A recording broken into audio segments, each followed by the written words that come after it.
Hello and welcome to this first Let's Play in Thrones of Britannia.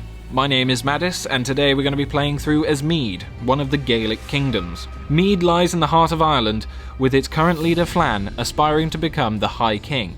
I'm going to be going for the short kingdom victory condition, which is to rule over 5 vassals and control my home province of Mide. This accurately gives you the objectives which reflect the goals of Mide at the time, and will of course change for each faction. This changes how I can choose to play the game. Rather than conquering everywhere or allying with a lot of other factions, I can befriend other factions and bring them into the fold, making me the High King, or attack others and subjugate them, forcing them under my rule, and rebuild their domain. This should also allow me to go tall rather than wide throughout the campaign. Your father, as our king, dreamed of a united Ireland, but his vision was never realized. Now your brethren in the north hold the High Kingship, and you must wait your turn. And the arrival of the Viking foreigners brings opportunity. Their strength could be yoked to your cause. With them by your side, you can fulfill your father's dream whilst claiming the High Kingship for your line. One throne will rule Ireland. It is your destiny to be king.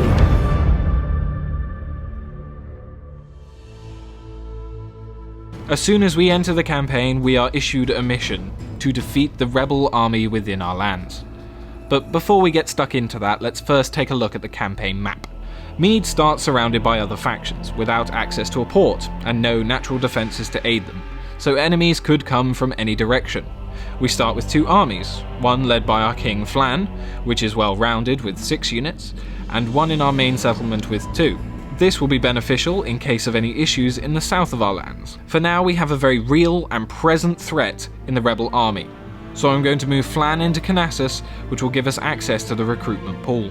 As we can see, we have a variety of units to choose from, with weapon types you'd expect from the time. I'm going to get some Arig Warband, elite swords, some Freeman Axemen, a Levy axe unit, Arig Horsemen, an elite melee cavalry, and some Horseboys, some missile skirmisher cavalry. The roster fielded by Mide favours strong missile units in their javelinmen, and exceptional late-game axe units with gallow glasses. For now, however, this will see us through the coming battles. As you can see at the top there is a breakdown of the cost of recruiting these units.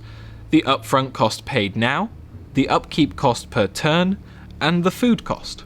You will still be able to recruit more units even if you don't have the food for them, but this will have an impact on your other army's replenishment and potentially cause attrition.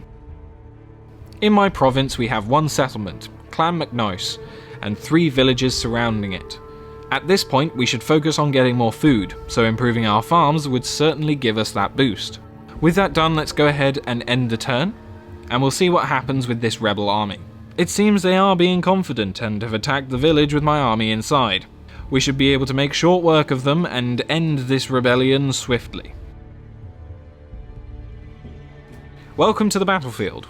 In Thrones of Britannia, because of the detail on the campaign map, we're able to reflect that in the battle maps. Canassus has a farm and a priory, which can be seen on the map. Now, back to the battle.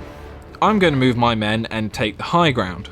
Using some of my cheaper units in the shield castle formation at the bottom of the hill will prevent a head-on attack, and will keep the enemy within range of my javelinmen for devastating attacks. But first I'm going to skirmish with my horseboys and try and get a few quick kills on their general's unit. It seems their general wants these boys dead. Understandable. But he's come within range of my javelinmen, and I don't think he'll be able to do much when he himself is dead. The infantry have also come up against my swords, and beat a hasty retreat. All in all, a solid victory for us. We managed to destroy the enemy army, and Flann has now leveled up, allowing us to add a follower to his retinue, which will grant him bonuses. I think in this case, as we're trying to grow the army as quickly as possible, the forager will be great for us, with his +5 replenishment, and the +2 food is a nice bonus. We should also take this opportunity to look at our infrastructure and recruit more units in the south.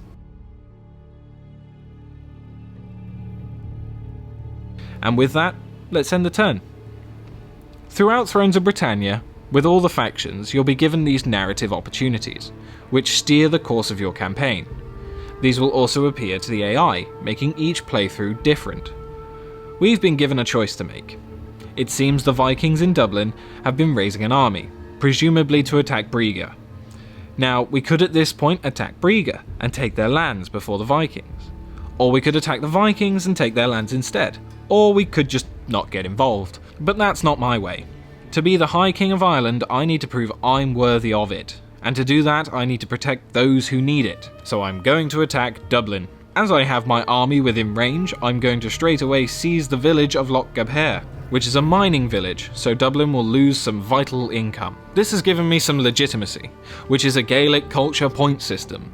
As we can see at the top bar, I have 1 of 100 legitimacy. This grants bonuses in battle and on campaign, and when enough has been gathered, it allows me to annex another Irish faction. It can be gathered through conquest, like we see here, and events. This mechanic is different for each culture and faction, and has different impacts throughout.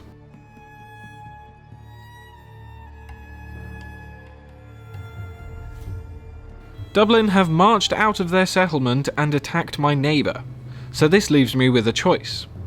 I could attack the army, or I could try and take Dublin, or I could seize the village of Nascaree. I'm going to do the latter.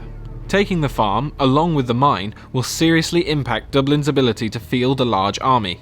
Next stop, the Siege of Dublin. Dublin has been under siege for a few turns now. Their army is preoccupied with other factions and has failed to come to their aid. Winter has come, and will cause me great attrition if I do not take Dublin this turn, so it's time to attack and drive them out. My plan is ruthless and bloody.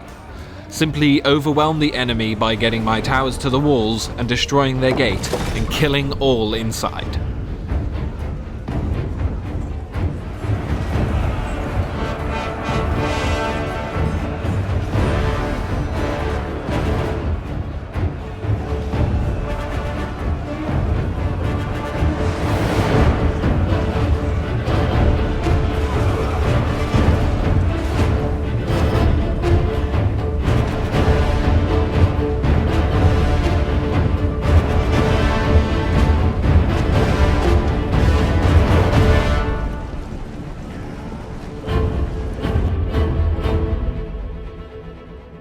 That certainly was a bloodbath, a complete annihilation of the Dublin Vikings.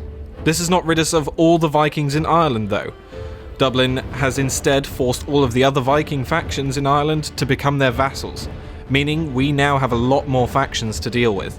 With wars in the south and tensions growing between the other Irish factions, the next few years are going to keep us on our toes.